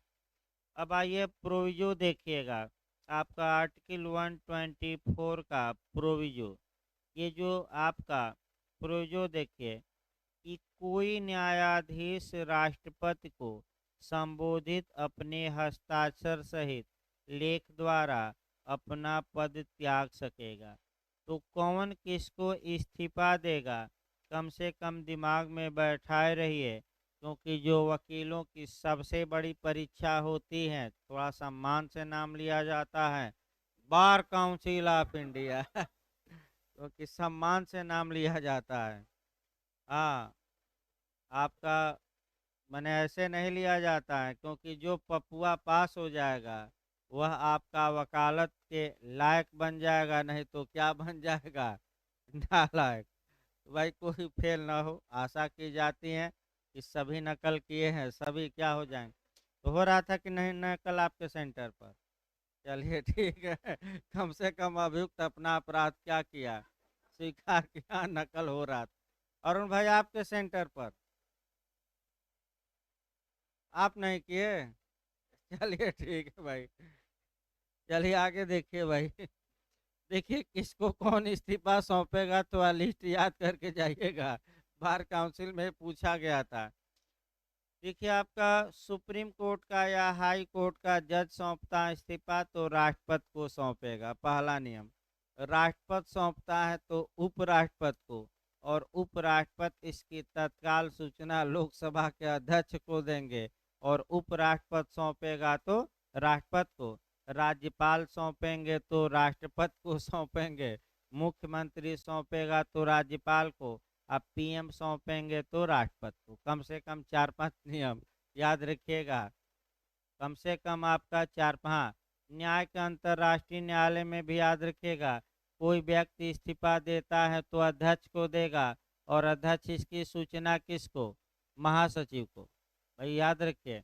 और हटाया कैसे जाएगा, वहाँ अन्य सभी न्यायाधीशों की स लेकिन प्रस्ताव जैसे ही पास हो, वहाँ का रजिस्ट्रार, रजिस्ट्रार माने निबंधक, इसकी सूचना महासचिव को देगा। इसकी सूचना किसको देगा। ये क्वेश्चन तमाम आ रहे हैं। अगला देखिए आपका खंड परंतु का खंड बी देखिए, किसी न्यायाधीश को खंड 4 में उपबंधित रीत से उसके पद से हटाया जा सकता है। तो न्यायाधीश को कैसे हटाया जा सकता है, जो 124 के क्लाज 4 में जो आपका प्रावधान किया गया है उसका पालन करते हुए। 2A देखिए, आपका न्यायाधीश की यहाँ आपका क्वेश्चन बनता है, ये जो अनुच्छेद 124 2A जोड़ा गया, ये 15वें संविधान संशोधन अधिनियम 1963 में जोड़ा गया। पूछा जा चुका है क्वेश्चन। एक एक खंड पर गौर करना है, यही एक अनुच्छेद है जो समय लेता है। अनुच्छेद 124 2A, उच्चतम न्यायालय के न्यायाधीश की आयु के बारे में विवाद का निस्तारण किसके द्वारा किया जाता है। तो देखिए आपका उच्चतम न्यायालय के न्यायाधीश की आयु ऐसे प्राधिकारी द्वारा और ऐसे रीत से अवधारित की जाएगी जिसका संसद विधि द्वारा उपबंध करे। यानी कि इसके लिए कानून बनाने का अधिकार किसको चला गया, संसद को। अब खंड 3 देखिए, कोई व्यक्ति उच्चतम न्यायालय के न्यायाधीश के रूप में नियुक्ति के लिए तभी योग्य होगा, तभी अर्हित होगा, तभी लायक होगा जब वह भारत का नागरिक हो और 3 शर्तों में से किसी एक शर्त को फुलफिल करता हो। यहाँ से भी आपका क्वेश्चन बना है कि भारत के उच्चतम न्यायालय का न्यायाधीश होने के लिए शर्तें कहाँ दी गई हैं। क्लाज 3 में भारत का नागरिक हो और 3 शर्तों में से एक शर्त की क्या करता हो, पूर्ति। पहला कि 2 या 2 से अधिक उच्च न्यायालयों में कम से कम 5 साल तक न्यायाधीश रहा हो, या किसी उच्च न्यायालय या 2 उच्च न्यायालयों में अधिक में कम से कम 10 वर्ष तक लगातार क्या रहा हो, अधिवक्ता। और सी है राष्ट्रपति की राय में पारंगत या विख्यात या प्रसिद्ध विधिवेत्ता हो। यही क्वेश्चन बार बार आपका पूछा जाता है कि प्रसिद्ध विधिवेत्ता को किस न्यायालय का जज नियुक्त किया जा सकता है, उच्च न्यायालय की, उच्चतम न्यायालय की, दोनों की, इनमें से कोई नहीं। दोनों नहीं मारना है, केवल और केवल कहाँ का, सुप्रीम कोर्ट का। याद रखिए आपका ये कहाँ से लिया गया है, अमेरिका से। अगर पूछे कि ये प्रावधान कहाँ से प्रेरित है, अडॉप्ट किया गया है, तो आपका क्या जवाब रहेगा, अमेरिका। अगला देखिए खंड 4, उच्चतम न्यायालय के न्यायाधीश को उसके पद से कैसे हटाया जाएगा। तो आपका पहले तो आधार जानिए, 2 आधारों पर हटाया जा सकता है, साबित कदाचार या असमर्थता। दूसरा आपका संसद अलग अलग पास करेगी प्रस्ताव, कुल सदस्य संख्या के बहुमत और उपस्थित और मत देने वालों का 2/3 से लोकसभा पास कर दे। और कौन कर दे, राज्यसभा। फिर वह प्रस्ताव राष्ट्रपति के पास भेजा जाएगा, और जैसे ही राष्ट्रपति प्रस्ताव पर आदेश देगा, उस जज का पद क्या हो जाएगा, रिक्त। अगर लोकसभा शुरू, हाँ खंड 5 देखिए आपका पांचवा चौथा में कैसे हटाया जाएगा। ये प्रावधान अमेरिका से लिया गया है। पूछ सकता है कहाँ से अडॉप्ट किया गया है, अमेरिका से। इसके बाद खंड 5, संसद खंड 4 के अधीन किसी समावेदन के रखे जाने की तथा न्यायाधीश के कदाचार या असमर्थता के अन्वेषण और साबित करने की प्रक्रिया का विधि द्वारा रेगुलेशन कर सकेगी। यानी कि इसका मतलब ये हुआ कि आपका कि संसद को पावर है कि वह कानून बनाकर कह सकते हैं कि इस बात का निर्धारण करे कि किसी न्यायाधीश के खिलाफ साबित कदाचार या असमर्थता कैसे मने उसकी जांच होगी। इसके लिए आपका संसद कानून 5 में मने खंड 5 में बना सकती है। आज तक इस प्रक्रिया का पालन करते हुए किसी को भी हटाया नहीं गया। बी रामास्वामी का मामला पहला था जहां की प्रस्ताव पास ही नहीं हो पाया। इसके बाद आपको जो इसमें देखना है महत्वपूर्ण बात, भाई उतना तो डिटेल में नहीं बताया जा सकता, कि उच्च न्यायालय के न्यायाधीशों को भी इसी प्रक्रिया द्वारा ही उनके पद से पद हटाया जाता है। फिर तीसरा देखना है कि भारत के मुख्य निर्वाचन आयुक्त को भी इसी प्रक्रिया द्वारा उसके पद से हटाया जा सकता है और राज्य निर्वाचन आयुक्त को भी उस प्रक्रिया द्वारा हटाया जाएगा जिस प्रक्रिया द्वारा किसी हाई कोर्ट के जज को हटाया जाता है। तो हाई कोर्ट के जज को कैसे हटाया जाता है, जैसे सुप्रीम कोर्ट के जज को, तो सुप्रीम कोर्ट के जज को हटाने का पावर संसद को है। यानी कि आपका अनुच्छेद 124 के क्लास 4 की प्रक्रिया किसके किसके लिए अप्लाई होगी, नया क्वेश्चन बन जाए, सुप्रीम कोर्ट, हाई कोर्ट, फिर आपका मुख्य निर्वाचन आयुक्त भारत का, फिर राज्य का निर्वाचन आयुक्त, उपर्युक्त सभी। तो क्या मारेंगे, उपर्युक्त सभी। इसके बाद आ जाइए 5 के बाद आ जाइए 6, आपका शपथ दिलवा दिया जाए। उस आपका उच्चतम न्यायालय के न्यायाधीशों को शपथ राष्ट्रपति या राष्ट्रपति द्वारा प्राधिकृत व्यक्ति दिलवाता है। फिर खंड 7 महत्वपूर्ण है, आपका कोई व्यक्ति जिसने उच्चतम न्यायालय के न्यायाधीश के रूप में पद धारण किया है, रिटायर होने के बाद का आपका अभिवचन का कार्य कर सकता है कि नहीं, भारत में किसी प्राधिकारी के समक्ष नहीं कर सकता। तो प्लीडिंग का मतलब क्या हुआ, अपनी बातों को रखना, यानी कि अधिवक्ता का कार्य करना, ये कार्य नहीं कर सकता, भारत से बाहर जाकर करे। हाई कोर्ट में भी मैं बताया था कि जिस जिस राज्य के हाई कोर्ट का वह जज हैं, उन राज्यों में वह प्लीडिंग, तो फिर बार काउंसिल ऑफ इंडिया को क्यों छोड़ दिया जाए, वहाँ भी क्वेश्चन बना। प्लीडिंग का मतलब क्या, तो आदेश 6 का नियम 1 हमने बताया था। प्लीडिंग मतलब वाद पत्र या लिखित कथन। अब वाद पत्र को शिकायत दे दिया था हिंदी में, और इंग्लिश में प्लेंट दिया रहेगा। शिकायत शब्द चेंज करे तो एक बार इंग्लिश वर्जन जरूर देखिए, प्लेंट एंड रिटेन स्टेटमेंट। अब आर नहीं दिया है और दिया है तो और भी मार दीजिए, लेकिन आपका यह और में अंतर दे तब आपका या पर गौर करिए। तो आया भी था कि अभिवचन में क्या शामिल है, तो शिकायत और लिखित कथन दोनों शामिल हैं, क्योंकि आपका शिकायत मतलब वाद पत्र, इंग्लिश वर्जन एक बार देखना है, और लिखित कथन EWS या रिटेन, मैं बताया था आदेश 6 के किस नियम में, 1। अब ये ना कि ये भी गलत हो जाए। फिर भी आदेश बताया गया था कि किस आर्डर में, 39 में, प्रापक किस में है, 40 में। ये सब तो रटक रे जुडिकेटा अभी पिछले ही बताया गया 11 में, आपका 11 में, सब तो बताया हुआ क्वेश्चन है, कोई ऐसा क्वेश्चन नहीं है जो बाहर हो। इसके बाद देखिए आगे चला जाए। इसके बाद आपका 124 है, राष्ट्रीय न्यायिक नियुक्ति आयोग। अब पढ़ना नहीं है ज़्यादा, आपका ये 124A में था, अवैध घोषित कर दिया गया है। 124B में आयोग के कृत्य थे, और 124C में विधि बनाने की संसद की क्या थी, शक्ति। इसके बाद 125 आ जाता है, न्यायाधीशों के वेतन भत्ते। यहाँ आपका उच्चतम न्यायालय के न्यायाधीशों का वेतन भत्ता संसद निर्धारित करेगी, लेकिन उसमें अलाभकारी परिवर्तन नहीं किया जा सकता। यानी कि संसद वेतन भत्ता बढ़ा सकती है, लेकिन कम नहीं कर सकती। इनका वेतन भत्ता कहाँ से मिलता है पूछा जाता है, भारत की संचित निधि से। तुरंत हाई कोर्ट के जजों को हमने बताया था पूछा गया है। हाई कोर्ट के जजों का वेतन भत्ता राज्य की संचित निधि, लेकिन पेंशन कहाँ से मिलती है, भारत की संचित निधि से। क्या जज रहते हुए इनके वेतन भत्ते कम किए जा सकते हैं? नहीं।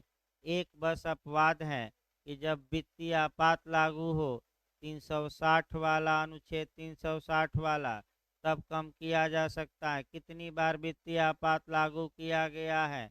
तो कई लोग मार देते हैं 1 बार 2 बार, अभी तक लागू नहीं हुआ। ये ना कि 1-2 बार मार दीजिए भाई, अब तक लागू नहीं हुआ। 360 100 पीस बना हुआ है, लागू ना हो, कहीं अडानी फडानी डूब गए तो हो सकता है। और आपका, क्योंकि आपका पड़ोसी देशों के जो हालात हैं उसको देखते हुए खतरा तो मौजूद है ही। आपका श्रीलंका डूब गया, देख ही रहे थे, भागना पड़ा राष्ट्रपति को। अब अगला नंबर पाकिस्तान में का है। और आपका अगर कर्ज मिल गया तो बल्ले बल्ले, और नहीं मिला तो 2-4 माह बाद पता लगेगा कि तेल ही नहीं है तो आटा नहीं है। लेकिन आपका भारत आटा भेजे आपका, क्योंकि 250 रुपया किलो आटा बिक रहा है।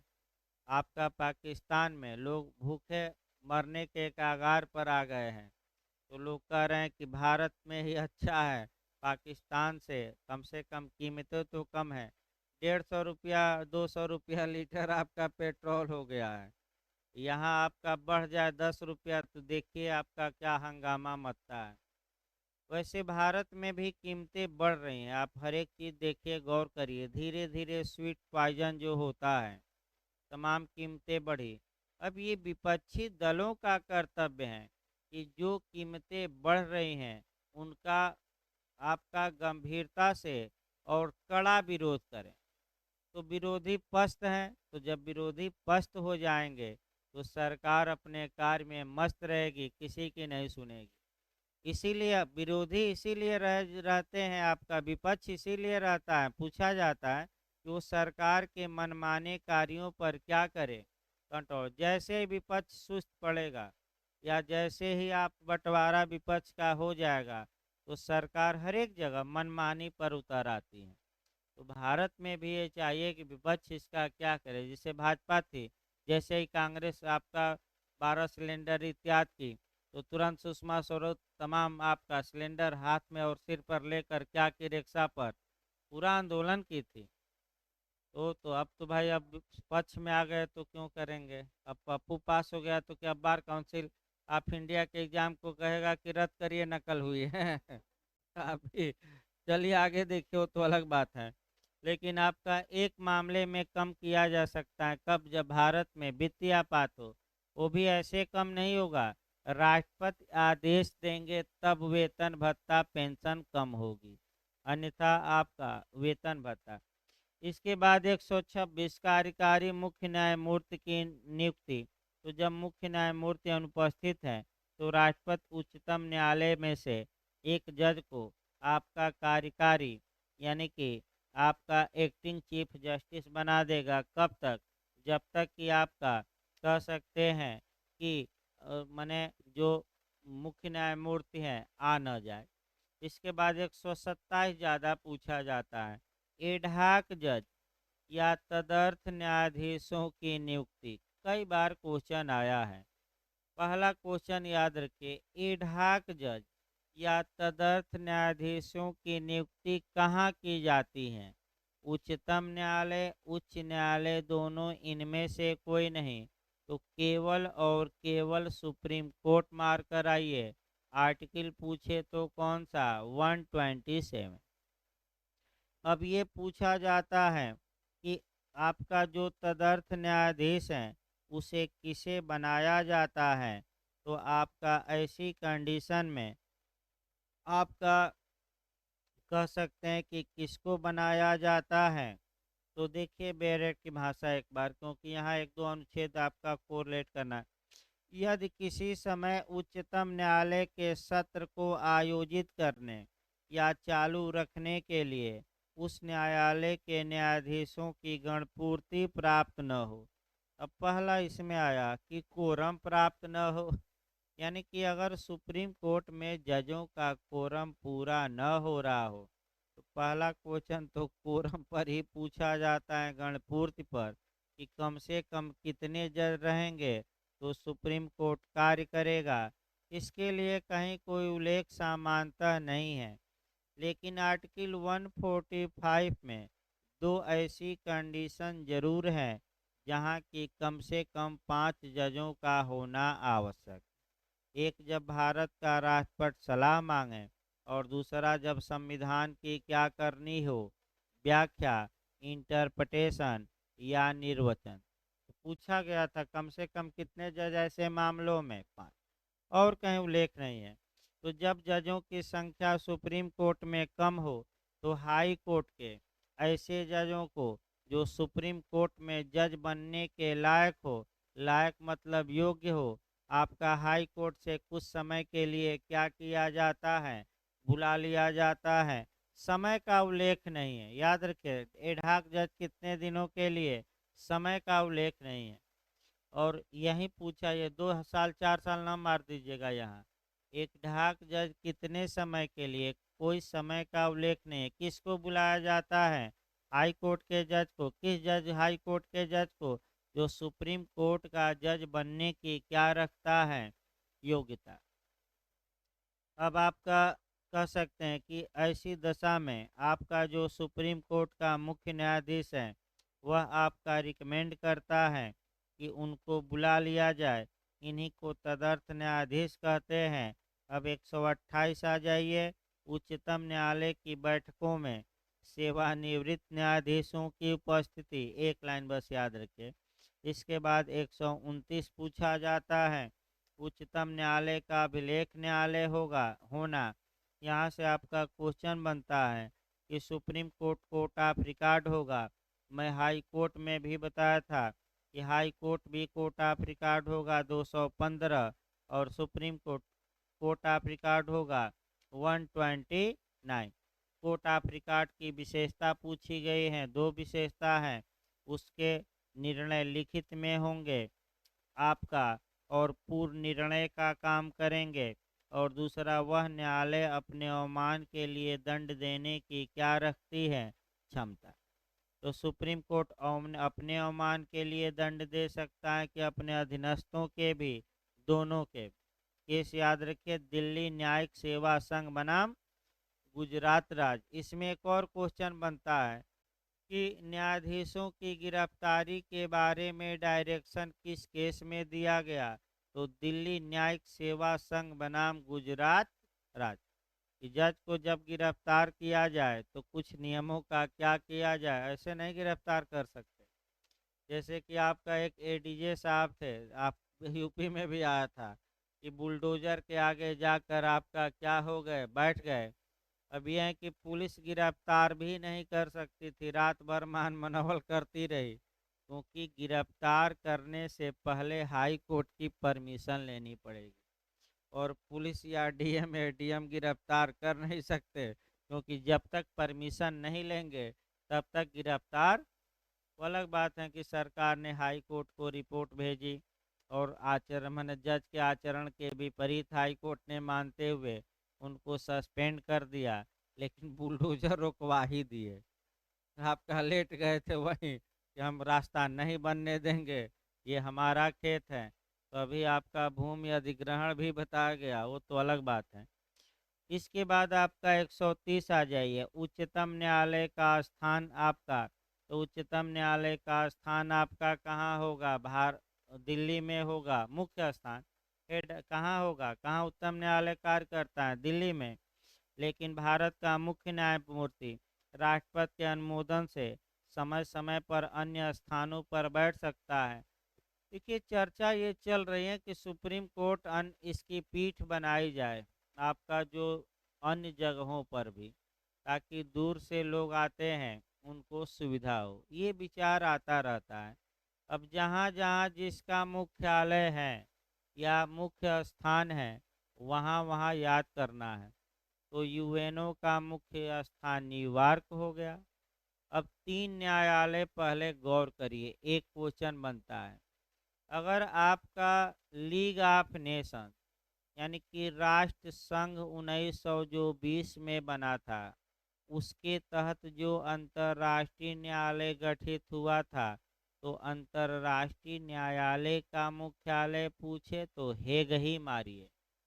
फिर जो 1945 में 18 अप्रैल 1945 को न्याय का अंतर्राष्ट्रीय न्यायालय गठित हुआ यूएनओ के तहत, उसका भी अगर पूछे तो हेग ही मारिए। और अगर अंतर्राष्ट्रीय अपराध न्यायालय का मुख्यालय भी पूछे, हेग मारिए। तो निम्नलिखित में से कितने न्यायालयों का मुख्यालय था? एक का तो था, दो का है हेग में। कौन कौन न्यायालय थे? अंतर्राष्ट्रीय न्यायालय अब नहीं रहा, फिर न्याय का अंतर्राष्ट्रीय न्यायालय अभी भी है, और अंतर्राष्ट्रीय अपराध न्यायालय। तीनों का मुख्यालय कहाँ है? हेग में। तो सुप्रीम कोर्ट का हमारे मुख्यालय कहाँ होगा? दिल्ली। अन्य जगह पर बैठ सकता है कि नहीं? तो किसकी अनुमोदन से? राष्ट्रपति के। रेस्ट ले लीजिए तो सीआरपीसी चला जाए भाई। 124 थोड़ा बड़ा था, इसीलिए थोड़ा समय लग गया। इसके बाद आपका सुप्रीम कोर्ट में समय नहीं लगेगा। मैंने सुप्रीम कोर्ट समाप्त करके कल एक और चैप्टर उठाएंगे। आपका इधर जो चैप्टर बचा है, ये आपात बचा है, और इधर आपका विधि वाला बताते हैं। चूंकि 7वीं अनुसूची बताई गई, तो उससे जो कोरिलेटेड आपका अनुच्छेद है 245 46, वो वाला चैप्टर बता दिया जाए सुप्रीम कोर्ट के बाद, ताकि 7वीं अनुसूची एक साथ क्या हो जाए, दोनों कोरिलेट हो जाए। अब आपका एक तो लोक सेवा आयोग बताना है, निर्वाचन आयोग बता ही दिया गया है। उसके बाद आपका नीति निरपेक्षता और मूल अधिकार पर लास्ट में, क्योंकि अभी लोग पढ़े थे कुछ दिन पहले, इसको लास्ट में रखा जाए। अभी सीआरपीसी चलेगी, थोड़ा रेस्ट ले लीजिए 10 मिनट।